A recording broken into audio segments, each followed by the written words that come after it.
In the not-too-distant future, genetic engineering has become commonplace. Almost all children are now conceived in laboratories where hereditary diseases are removed from the genome and the best physical and mental qualities are selected. Such people are called validated. Those who are born naturally are considered invalid. Their genetic profile indicates possible diseases and limited abilities. Formally, it is illegal to discriminate on the basis of genetics, but in reality, employers and government agencies use genetic data to select candidates. A boy named Vincent Freeman was conceived naturally. His DNA shows a high risk of heart failure and other abnormalities. Projected life expectancy is 30 years. The parents are disappointed and use gene selection technology to have a second child. The younger brother, Anton, is born perfect. As children, the brothers often play a game where they swim into the open sea and the first one to turn back loses. Vincent always yields to his brother. From an early age, he dreams of the stars and becoming a participant in space missions. However, his dream seems impossible with his genetic profile. He is not even allowed to be selected. One day he challenges Anton to a competition again and unexpectedly wins. Anton begins to drown and Vincent rescues him. After that, Vincent leaves home. He moves to the city and takes a job as a janitor at Gattaca Aerospace Corporation, a large corporation that prepares space missions. One day he decides to realize his dream and turns to an underground middleman who helps invalids pass themselves off as valid.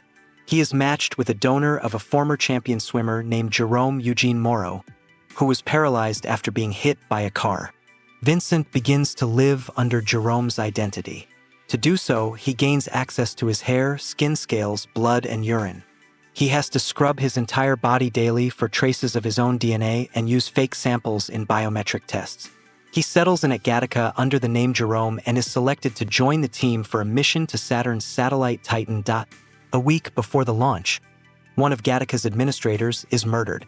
An eyelash is found at the scene of the crime. Analysis reveals that it belongs to an invalid outsider who should not be in the building. An investigation is launched.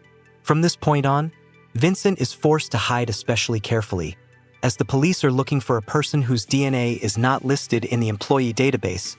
At the same time, Vincent becomes close to a coworker named Irene Cassini.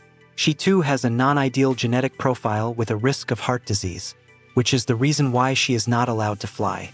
Gradually, a bond develops between them, but Vincent does not reveal his true identity. During the course of the investigation, Vincent finds himself on the verge of being exposed several times. Detectives conduct extensive biometric tests among the employees. Meanwhile, he learns more about Jerome. Turns out he was not paralyzed by accident. After he came second in the Olympics, which was unacceptable for him, he attempted suicide by throwing himself in front of a car. Since then, Jerome has been depressed and does not leave the house, moving around in a wheelchair. The real killer of the administrator turns out to be Mission Director Joseph. The motive is to prevent the cancellation of the launch, which the administrator wanted to suspend. He kills him in a fit of rage. This clears Vincent of suspicion, but the investigation is still ongoing. It is later revealed that one of the detectives working on the case is Anton, Vincent's younger brother. He recognizes him and the brothers clash again. Anton accuses Vincent of breaking the law, but Vincent claims that he has achieved everything through his own hard work, despite his genetic limitations. The brothers once again have a swimming contest on the high seas. This time Vincent wins again, but Anton begins to drown. Vincent rescues him and drags him back to shore. The day of the start is approaching. Jerome gives Vincent an envelope to open on the flight and tells him that he has enough biomaterial left that Vincent can continue the switch for the rest of his life. He considers his duty to Vincent fulfilled. At the launch, final biometric check is performed. Vincent doesn't have time to prepare. He doesn't have Jerome's sample on hand. He's sure he'll be exposed. But a doctor named Lamar, who runs the tests, says he knew the truth from the beginning. His son, also genetically engineered, was not perfect, and he considers Vincent his hero. The doctor changes the test data and lets Vincent through to the launch. The rocket launches. Vincent finally flies to the stars. At the same time, Jerome puts on his silver medal for second place and burns himself in the furnace, ending his life. Vincent opens the envelope and finds a strand of Jerome's hair inside.